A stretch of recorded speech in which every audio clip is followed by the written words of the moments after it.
What is good, people? Today we are back with another Q&A video. I thought, you know what, I'm gonna do another one outside. I do actually enjoy when it's bright outdoors. So we're gonna quickly run through some of these questions. If you don't follow me on Instagram, you probably didn't get to leave an input. So follow me at @chilling_with_TJ. But without further ado, let's get into these questions. Question number one follows on from last Q&A. Did you buy Greg Doucette's cookbook? No, I never. However, shouts out to Jake, first person to send it to me. The anabolic French toast, I have to say, is very good. I'll probably do a full day of eating on it soon.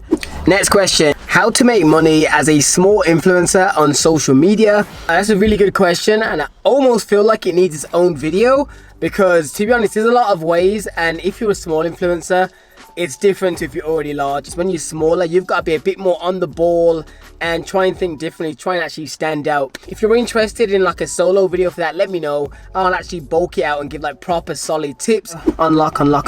Do you still do bulks? If so, when's the next bulk? I spoke about this probably about 7-8 months ago when I said I have no intention to bulk anytime soon, and I stand by that. I feel like I have enough muscle for what I deem I would like. All I need to do now is try and master maintaining leaner body fat. Next question, what is my biggest pet peeve about fitness? People that are fake naturals, that lie and give out the appearance that this is super attainable when they're using potential drugs. And that goes for women as well as men. The women that fake about butt jobs and stuff and create like fitness plans when they've been going to a surgeon. All of that is just creating a lifestyle that's not attainable. The next question is, when I finish my PT course, will I be looking to become an in-gym personal trainer? For those of you that don't know, I've been doing a personal trainer course with a company called Origin since about maybe 2 months into quarantine, and I'll put the link down below in case you're interested to find out who they are and the course I'm doing. I'm about 39% through at the moment, which is pretty good because I've been doing it part-time.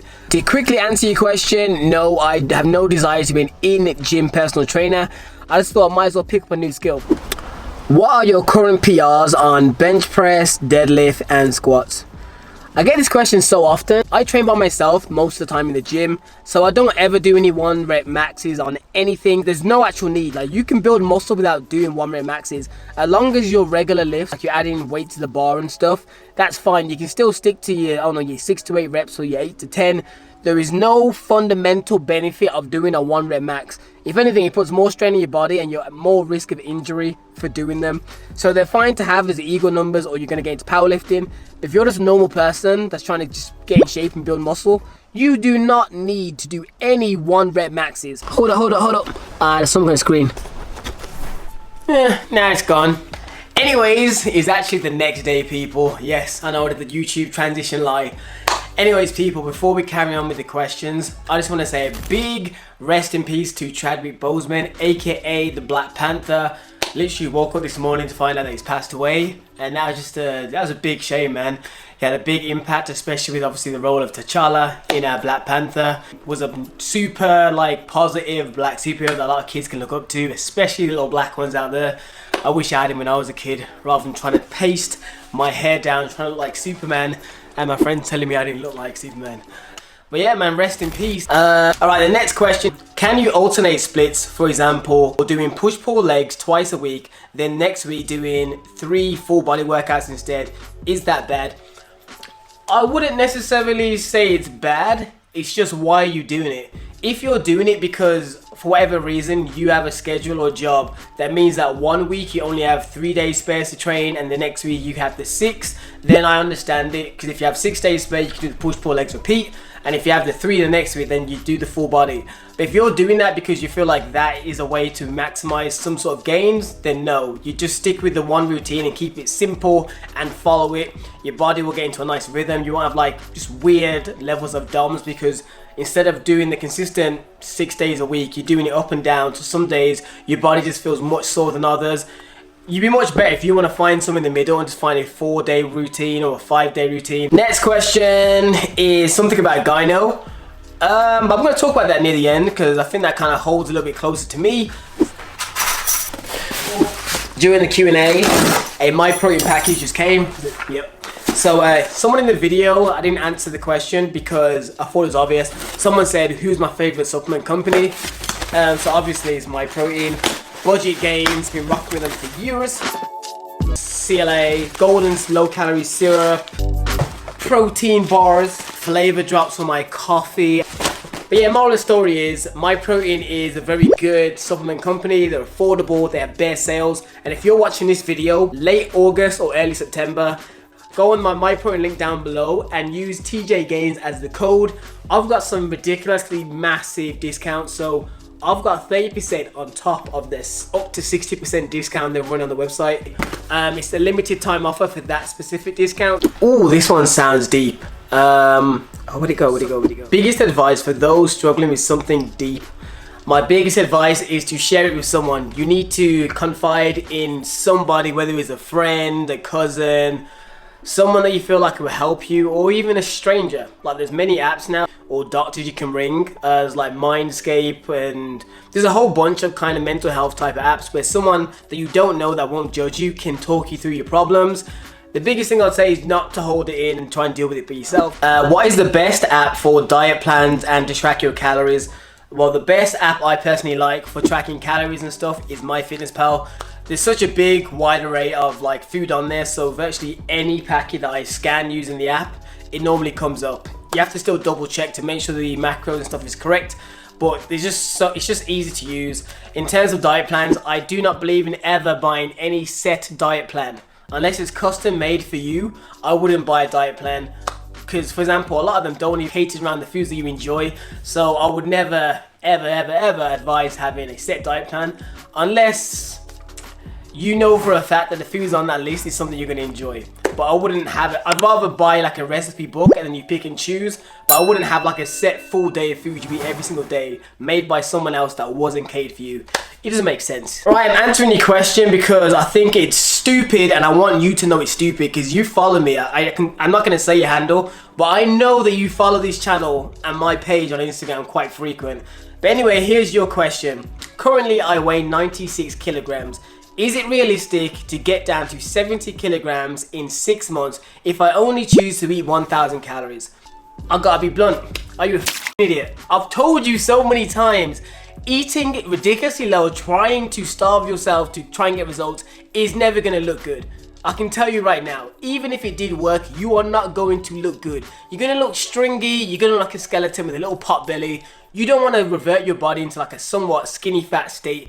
You need to eat proper amounts of food, do a gradual calorie deficit, and lose the weight as you train and eat better. Trying to do a crash diet isn't going to work because you cannot sustain eating 1,000 calories for the rest of your life. So what happens if you did magically get down to 70 kilos? Are you going to stay eating 1,000 calories? No. You're going to eventually move it up to something more normal. And then what's going to happen? You're going to gradually gain the weight back. Don't try and be a bullshitter. I always say it, if you can't see yourself doing a particular diet 1 year in the future, 2 years in the future, 5 years in the future, that probably isn't for you. And the fact you've written it in that way lets me know you know it's stupid. And I have to tell you it's stupid so you realize in your head it's stupid. Like, some people say that I'm blunt, but I'm trying to be honest. Some other little shitty fake happy YouTuber will probably say, yeah guy, go for it if you feel like it. I don't recommend it, but you know, if it's, I'm telling you not to do it. 1,000 calories is ridiculous. No. Next question. Oh, by the way, I'm not upset. A lot of people always say like, yo, you seem so... I'm not upset, I'm passionate. I'm really worried for some of you guys are gonna starve yourself to death. Anyways, next question is, how do you increase your calories after you've lost weight and at a lower body fat?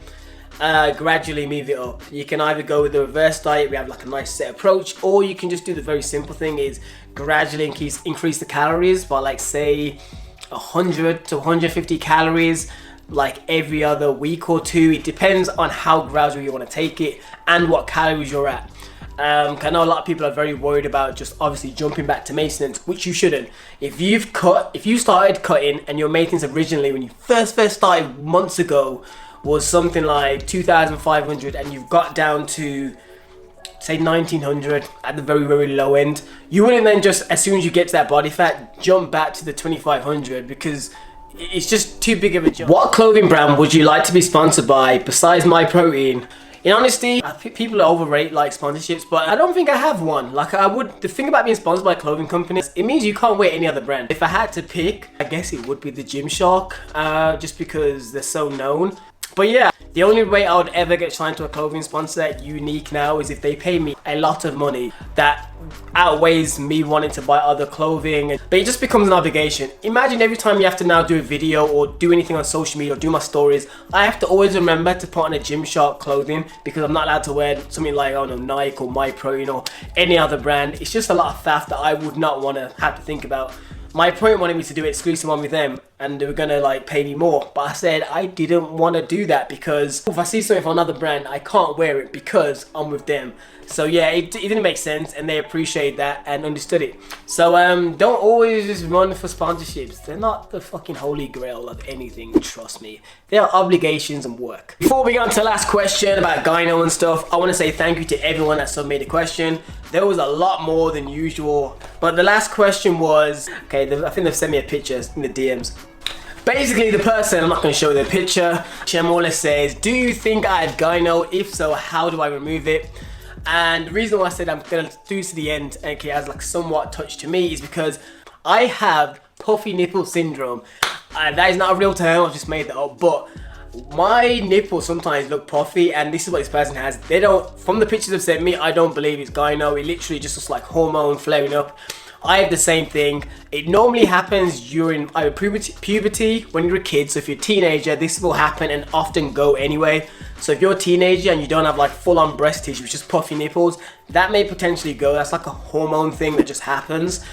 So bear that in mind. It also happens if you're someone that's in higher body fat ranges, above overweight kind of realm.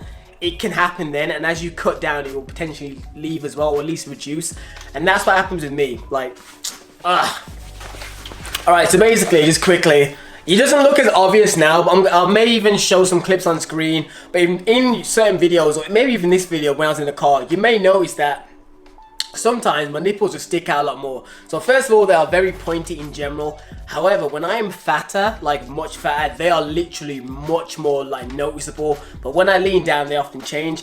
But what I've also found is that depending on how my diet is over the current weeks or whatever, it definitely fluctuates. If I'm eating really good, a lot of the times my nipples are normally kind of flat, they're fine. Whereas if I've been eating a whole lot of bullshit, I don't know why, but they will definitely puff up a lot more flared. So in t-shirts and stuff, I notice it a lot more. And I can honestly say that that is just something that fluctuates to do with hormones. I cannot give you a real reason why. I remember going to the doctor when I was a kid, probably like 16 at the time. He just kind of said, no, it's nothing to worry about, whatever. But yeah, moral of the story is, he just kind of said it's nothing to worry about. And the real thing is, unless you have proper gyno, when your actual like chest, like breast tissue here, is full on like almost like a lump on your chest, it's not real gyno. The puffy nipple thing is something you shouldn't over the top think about. But for those of you that may actually want a deeper video talking about what is gyno, what isn't classed as gyno, what's probably hormones, what thing may potentially need surgery, speak to a doctor about, let me know and I can obviously do that in a video. But anyway, if you want to see that, let me know in the comments. If not, there's no reason me making a whole video about gyno and my nipples. Anyways, people, like, comment, subscribe the video. I hope you enjoyed today's Q&A. If you've watched this far in the video, please write down hashtag Wakanda Forever. Drop one of those, man. A nice Wakanda Forever for everybody.